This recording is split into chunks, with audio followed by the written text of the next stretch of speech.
I'm all about helping our entrepreneurs and brick and mortar shops get what they need in order to feel supported and to survive during this time of need.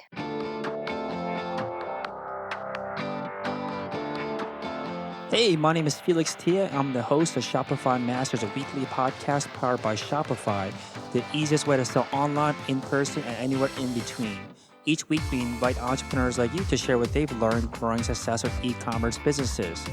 The COVID-19 pandemic has affected millions of people around the world, including independent businesses and especially brick-and-mortar retailers who face sudden hardship as the pandemic forces many to self-isolate as a safety measure. This is a time for all of us to not only adapt, pivot, and find new ways to grow, and the road ahead may be stressful for you, your loved ones, your employees, and your business. At Shopify, we're committed to doing everything we can to support small businesses during this time. We're offering an extended 90-day free trial and gift card support on all plans to help retailers with their cash flow. We're also enabling local pickup and delivery options to help customers shop safely with you, and $200 million in funding for small businesses through Shopify Capital. You can visit shopify.com/COVID-19 to learn more and find support and resources as they become available to you. This week, we chat with Kelly Bergeron, who decided to help out local business owners in her community by setting up a store for gift certificates. Today, I'm joined by Kelly Bergeron from the Cornwall Gift Certificate Program and Mayor Bernadette Clement from Cornwall, Ontario, Canada. The Cornwall Gift Certificate Program provides a gift certificate program where shoppers can purchase gift certificates from a slew of local businesses, and was started this year in 2020 and based out of Cornwall, Ontario, Canada. Welcome, both of you. Thank you. So this is a special episode that we are rushing to the, podcast presses to uncover a business that has sprung up to help a local community dealing with the effects of COVID-19. So I got to say, this is very quick turnaround for an entrepreneur stepping in to not only offer solutions to a clear and a novel problem, but also to help their local community at the same time. Because I was seeing other people just suggesting this idea of going out and buying gift certificates to support local restaurants and shops to support them while they have to shutter their doors for the time being, but never crossed my mind that there should be an online way or directory to support businesses like this. So what sprung you into action, Kelly? Oh my goodness. Well, I mean, we're in almost full lockdown with a pandemic, and everyone is talking about flattening the curve. So obviously, I work online, and I understood that many of our restaurants and local establishments would have to shutter within days, knowing the trends that were happening with COVID-19 in China and Italy. So essentially, I put together a minimum viable product, an MVP, in 6 hours, and I uploaded a very small list of businesses that I knew would need the support, and started messaging people at our Chamber of Commerce, and basically just sprung into action. I learned a lot through a lot of hackathons that I hosted in my hometown, and the mayor was part of those hackathons where she was a judge. And you're always trying to come up with ideas. And a lot of the times we would have kids as young as 8 come out to these hackathons. So I thought, well, it's a good example for them to see this, right? Using technology for social good. Got it. Now, I think one of the keys to being successful in what you've been able to do is just execution mode as quickly as possible. So when you decided that you want to do this, what were some of the key things that you wanted to focus on? And what are some things that you're like, you know what, I can deal with this later, or maybe it's not as important, that typically a lot of people might spend a lot of time on when they have too much time on their hands? Yeah, I think the circumstances are quite different here because we just wanted to go live as soon as possible. So I wasn't thinking too much about descriptions and, going over details with each business, because then you start getting into the weeds. I thought, I'm going to put a product out there. I'm going to tell them about it. I'm going to show the community and just get the word out that we built this, and worry about those extra details later. We wanted to spring into action because, restaurants, their margin is so small that they would be at risk of closing down more quickly than other businesses with more cash flow. So it wasn't about getting to the nitty gritty details. It was just about getting something out there, showing them what was possible. And the response has been phenomenal. we're a small city of 50,000 people, a very resilient, a very beautiful city on the traditional yeah. Bernadette, do you want to give the Sure. traditional territory spiel? So we always acknowledge that we're on the traditional territory of the Mohawk people of Akwesasne along the St. Lawrence River. So it is, I think that the beauty of this size of community is that you can spring into action and you actually know the local businesses. We know them by name. And so when we went into a provincial declaration of emergency here and we heard, listen, restaurants have to close for in-dining experiences, bars have to close. I mean, we knew who that would impact right away. We know these folks. They're our friends and neighbors and family. So it was really great to see Kelly spring into action as she describes. And it had to be done quickly because the responses needed to be, dealt with right away. People had angst and anguish. And so we wanted to be responsive. And I always appreciate in this size of community that we have entrepreneurs like Kelly who can move that swiftly because this is a rapidly evolving file. We know hour by hour that things are changing. And so to be able to respond this quickly has been really impressive. Yeah, I think that the most interesting to me during these times, I'm based in New York City, is that as I'm observing what's going on, is seeing the creativity of local businesses learning how to adapt to situation. I think there's a bar down my street that literally opened their front windows and has a drive through cocktails to pick up and go. Like everyone is finding new ways to adapt. I think what's really interesting to see what you're doing is that you have been able to work with the local government, Kelly, to get this thing rolling. And I think for a lot of entrepreneurs, they don't even think about how do I work with the government. They almost think like if I involve the government, it will slow things down. And I want you guys to tell us like how, basically break that myth for us here. Like what are ways that the local government, and I'm glad to have both of you on to talk about this, have been able to assist in moving things along? And is that typical of a normal situation where not this pandemic that's going on? Well, I think we can speak to the federal government and how they operate, right, Mayor Bernadette? Yes. So Felix, that's a really good point. Here we have three levels of government: federal, provincial, municipal. So really the closest level of government to the people is really the mayor and council. And so local entrepreneurs have access directly to us. I mean, Kelly messaged me immediately when she had this idea. And that means that I can go on Twitter and start to say, oh, you know what, the city and the city council are interested in this, and start a quick dialogue so that entrepreneurs understand that they have access to us, that they can message us, that they can tell us what their needs are. And that's the beauty of a local government. We're close to the folks and they know how to reach us. Yeah, definitely. And you run into government officials all the time in the city. It's just like Parks and Rec. It's true. It is. It feels very much like Parks and Rec. I'm basically dating Ben Wyatt. That's funny. Hey, real quick, if you're enjoying the show, please leave us a review on iTunes and let us know what you think or what you'd like to hear more of. Now, let's get back to the interview. So what should an entrepreneur be prepared with when they do want to approach their local government to get assistance or just get access to the community? What are some tips that you have on ways to be prepared when meeting with local government officials, especially when you need to have some kind of help essentially from them? Well, I think you need to have a lot of confidence in yourself in order to do that.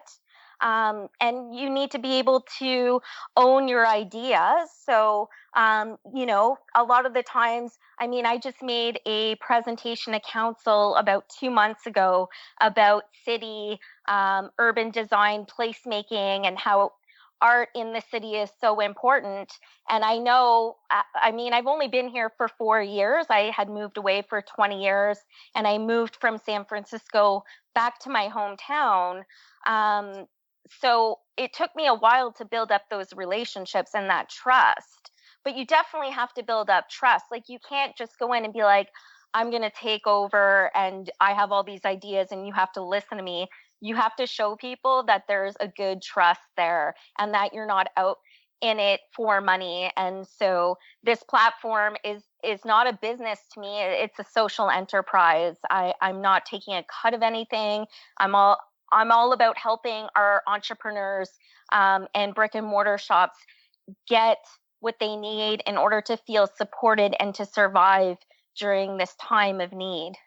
And the other thing that local officials are looking for when we're approached by entrepreneurs is how much collaboration has taken place before they come to us, right? So if an entrepreneur comes to us and says, listen, I've been working with these 3 others in partnership, or 10 others, or I have a petition, or I have a group, that's always more impactful for local officials if we know that the petitioner has worked in collaboration with others who have a similar concern or issue. Got it. And you mentioned that the Chamber of Commerce was involved as well. And I think a lot of entrepreneurs out there, they pride themselves or almost don't even see as an option other than to go solo and figure out everything themselves. But for you, you've been able to recognize, Kelly, that it's been a resource. So tell us more about that. Like, how can an entrepreneur work with their local Chamber of Commerce? It's really funny because we actually just hired a new executive director for our Chamber of Commerce here. And he's very innovative, and he has been in tech and has been a coder. So when he took over the position, he invited local entrepreneurs into his office to meet with them to find out what their pain points were, what their suggestions were. And so I really took to that way of doing business. And I knew that in order to get the word out quickly and get as much buy-in as possible, then I needed to contact him right away and let him know what I was doing, show him what I was doing. And he scheduled, I believe, an e-newsletter the next day at 7 in the morning. And then we've just been flooded with responses all week. And honestly, I've been talking to people all over the world, from the Netherlands, Philippines, UK, US, Jamaica. All these different countries have reached out to say they've either replicated what we've done or that they want to, and they want feedback on that. Can you give us an idea of the timeline that's involved? Like, what was happening? I think this is evolving as the day goes on. I think we're in New York. We're like glued to television to figure out what are the new rules and guidelines and what is the new environment that we are essentially living in. So give us a timeline of what was happening in your area, and then how quickly were you able to start basically developing this website and building the store. Sure. So I think probably it feels like decades now, right, I Bernadette? know. Mm-hmm. So it's for us here in Ontario, it started with the school closures, right? So once the province declared the schools closed for 3 weeks, people started to get nervous, right? Like, what was this going to mean? But the following week was when the province determined on an emergency basis that they would start closing down the bars and the restaurants. So it really was the space that happened in the space of about 5 days, Felix. Wow. That school closure to Yep. from school closures to declaration of emergency on a provincial level, that was about 5 days. So I don't know, Kelly, when did you start in that process, when those 5 days?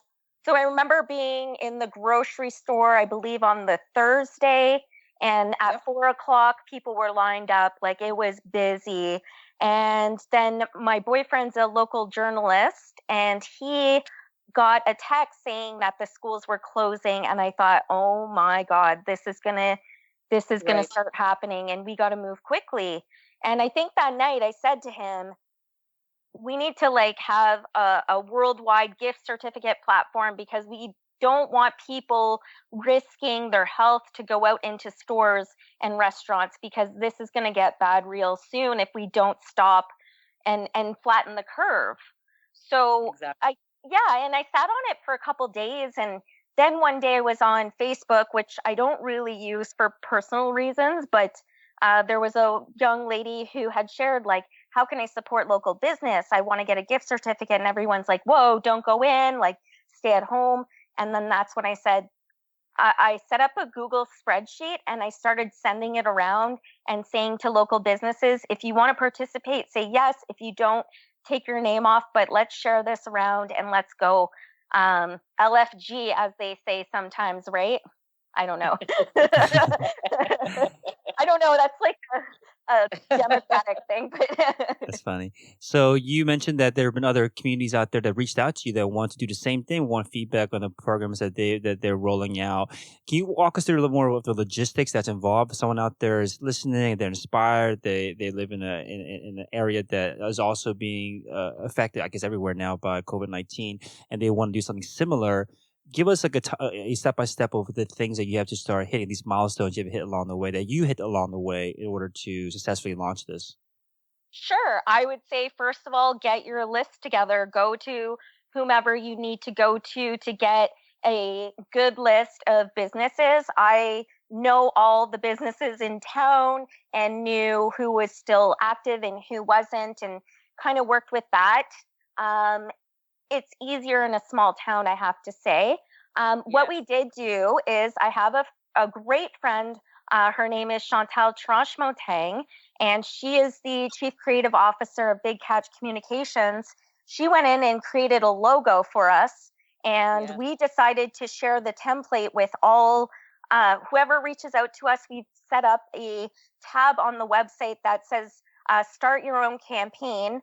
We've created a template that they can take that logo, um, that is basically, save, what is it called? Save Main Street. Yeah. Save Main Street. Yeah. Yeah. It's a campaign to save Main Street. They can change the name to their own city. A lot of people already have their own logos, but we thought that would be a nice touch. I downloaded our template and linked to it on the website. And then we've created and are working on a social media campaign where we're putting entrepreneurs out there with a sign that says, I am Main Street. And Main Street represents everywhere. It's not just here. Our Main Street is called Pitt Street, but we wanted it to, make sense in other communities as well. So we made it so it was generic enough that people could take it and make it for their own areas. Okay, got it. So when you were reaching out to all these businesses and they were saying yes, what were the logistics of getting it in place so that someone would come to your website, click to buy the certificate? How does that all plug into getting the certificate actually delivered to them from the stores that they were buying the certificates from? I have to say it was so easy to build out. You know, I've worked with Canada Learning Code. I've taught people how to use Shopify, but I am in no means an expert. So I would say I'm intermediate level, and I was able to, build the store in less than 6 hours. So it was super easy, and the certificate is automatically, or as we say in tech, automagically created and emailed to the customer. So the system is robust, it's easy to use. I'm working on integrating some other features into the site as well. But there's all kinds of tutorials out there. It's super easy to use. And I've just been getting a lot of compliments on the user experience and the UI and the graphics that Big Catch created. Now, how did the customers that are purchasing these gift certificates redeem them? When the opportunity is available, how can they redeem the certificates? Like, what is it? What are they actually presenting to the businesses? Yeah, so we couldn't really create a store where we could keep track of everyone's purchases. So we kind of left it up to them, or up to the business to keep track, because a lot of the businesses here, or some of them at least, don't use automated POS systems, right? Hmm. So what we do is we have the customer print off their email with the confirmation, the gift card numbers, and they go into the store, and the store will have a list of how many gift cards were purchased under what gift card number. So we don't give the whole number, we just give the last four digits for security reasons. And they're able to manage their balances through that as well. However, moving forward, what I would love to do is come up with an even more robust way to do it. It's just that we had to move quite quickly in this instance, because we didn't want anyone feeling that they weren't being supported. Hmm. What have you been learning that has been like the biggest challenge of getting this up so quickly? Oh man. What am I learning? It's really hard to work under these types of circumstances. And I'm sure the mayor probably has it 100 times worse. I I think everyone is feeling very overwhelmed with the kind of what's happening, right? We've never seen something at this scale in our lives. And Never. so yeah, and so you're working diligently. You feel like you got to do something. You got to help the community. And I'm lucky because, I work contract work, so I don't have to work remotely for 8 hours a day. I can kind of make my own hours. But, you start to realize we're probably in this for the long haul. And so you Hmm. you And want to. Felix, Yeah, I, go I ahead. I find too that when you're under this kind of pressure and you're working with sort of in collaboration with people, you're more innovative. I feel like Hmm. the ideas that are coming from the community, that are coming from, council and all of these groups, it's astounding to me that this kind of pressure also leads to some very heartwarming stories, but some very innovative stories. So, out of all of this strife and struggle comes some quite brilliant innovations. Yeah, for sure. It's a weird time, but you're also seeing so many people doing really cool things in Yeah, their communities. And so, exactly. you got to encourage that entrepreneurship and in helping your local community. I feel like at a time like this, it's kind of a call to action. Hmm. Now, what are you learning from local businesses as you are setting this up about the challenges that they're facing beyond just beyond this problem that you are currently solving, that other aspired entrepreneurs that are trying to solve problems might want to try to help and tackle? Is there any other opportunities that you see that is an area that might not be necessarily in the same realm that you're trying to solve, but that you're also recognizing is a new problem that's coming out of the situation? Oh, for sure. I think fintech is a big one. So, financial services would be a huge opportunity right now to develop a system that can handle the amount of money coming from government and distributing it amongst the population. I was thinking about that today, and fintech, I think there's a lot of opportunity there to be innovative. And our government actually created a portal really quickly that that welcomes people to pitch their ideas to the federal government in this time of crisis. And obviously, health services is a huge one as well. And so you see manufacturers shutting down and using their facilities to build ventilators. So I think it's up to entrepreneurs to, you know, think about how they can use their knowledge for the betterment of this situation. Yeah, it's interesting to see here in New York. Governor Cuomo was saying how if you can turn your textile manufacturing business into creating masks, like he'll fund it. Like they're looking for any ways. The government's asking for entrepreneurs to step up. And I think there's a great opportunity for anyone that has the resources, that has infrastructure to come in and help contribute for sure. So, what are some ways that you've been able to get the local community to hear more about this program? So you have the website set up. How do you actually drive people to learn more about this program so they can actually support these businesses? Yeah, for sure. We've been doing a lot of PR. So we've been talking to local media. I've been featured on television, over the phone. And then local newspapers have covered this story.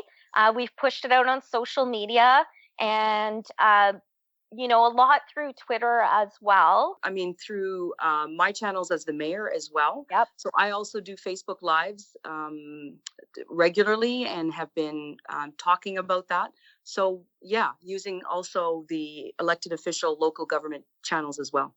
Oh yeah, if you get acknowledged by a mayor, most popular mayor ever, um, if you get Don't acknowledged by overstate that, Kelly. Don't overstate she that. she definitely has some clout around here. When she won her position, people definitely welcomed the change. So a lot of people really look to her, and and I need to say this: we had 130 people quarantined in our city about a month ago, right, Mayor?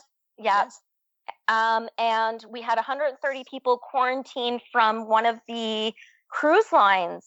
And so the mayor had to spring into action and get the word out as quickly as possible. And she has been kind of the light in the darkness as we kind of move forward. She's calming. She's good at making people feel safe. So I think having some good leadership like that really makes it easy to collaborate and be innovative in this city. Well, right back at you, Kelly. I think when you have a community with terrific entrepreneurs that are so community minded, it certainly makes it a lot easier, to be in an elected community leadership position. Yeah, I think the silver lining in this situation is always to see communities come together and seeing private Yes. individuals and public officials working together. I've never seen it to this scale before because we've never been in a situation like this before, of course. So I appreciate both of you coming on and sharing your story, hopefully to inspire others that want to do the same. So the website is cornwall-gift-certificates.ca. And just to be a little forward thinking on this, since we don't know yet how long this pandemic, the situation will last and how long communities will be affected by this, like what is next to keep in your plan to keep this program running or expanded? For sure. So I've started recruiting partners at the municipal admin level and the Chamber of Commerce. So we definitely want to keep scaling in terms of getting the word out, telling these businesses that it's okay to promote it, because some of them have been very humble and very community minded and very polite and have said, we don't need the money. And I say to them, if you don't need the money and someone buys a gift certificate, why don't you buy a gift certificate off another business? And that's exactly what they've been doing. And so you see kind of this circle of giving back. And so that's kind of, we just have to keep pushing this out, and we just have to show up for people. I mean, they're very hard hit. The sick people that end up with, this virus, they're definitely hardest hit. But I look at other people in the community, and I think our small business owners really, really need our support. So this is a great way to do it. And the response has just been so great. And I love that the mayor has been on board since the minute I told her. Awesome. So we also set up a COVID-19 landing page for Shopify resources, including government resources, over at shopify.com or .ca/COVID-19. Thank you so much for both of you coming on, Kelly and Mayor Clement. I really appreciate you again coming on and sharing this inspiring story. Thanks terrific. so much. Thank you for having us on. Thanks for tuning in to another episode of Shopify Masters, the e-commerce podcast for ambitious entrepreneurs powered by Shopify.